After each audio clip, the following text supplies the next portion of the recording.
Members of the North Carolina Air National Guard based in Charlotte flew out west today to help fight the wildfires burning in 11 states. They'll relieve a group of local guardsmen who went out to Utah last week. Their job is to provide air support for the firefighting efforts on the ground. We take these airplanes behind us and we fill them with Wcnc or fire troll, which is a retardant, and we fly over the fires and help the guys on the ground do a line to prevent the fires from spreading. Neil says his group uses Ogden, Utah as a base to fight wildfires in surrounding states. Montana is one of the 11 states struggling with those wildfires. Today, that state's governor announced a lockdown of public land. All state and federal land could be closed within a few days. Montana's governor is taking the drastic measure to minimize the risk of more wildfires breaking out.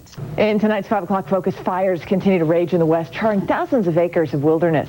Firefighters out there are now getting a helping hand from North Carolina.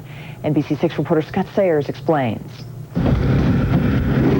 Our mission today is to take the C-130s and we're going to go to Ogden, Utah, and we're going to work for the Forestry Service. And we fill the planes with a retardant. This is all in a day's work for Lieutenant Colonel Brian Neal. Then we drop them over the fire. A day's work that is thousands of miles away and doesn't seem to end. They're all over. I mean, there's fires everywhere.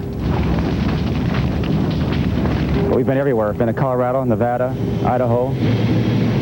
Now Utah. Neal and 11 other North Carolina Air National Guard members are headed west one more time. Fires have blackened hundreds of thousands of acres across several states. More forests are burning in the Pacific Northwest.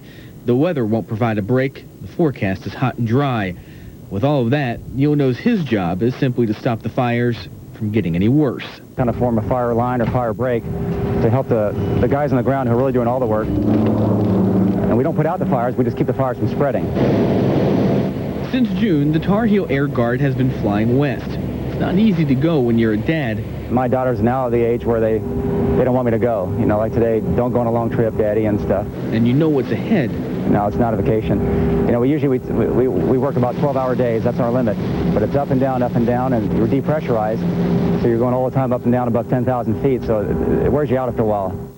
But you go anyway, because it's your job. You know, it's a pretty good cause to go out there for, so. Scott Sayers, 6 News, Charlotte. Now, the North Carolina Air Guard is rotating shifts every week. In fact, as Lieutenant Colonel Neal heads west, another group is due home tonight. We'll still ahead on 6 News. Big changes after a painter is injured in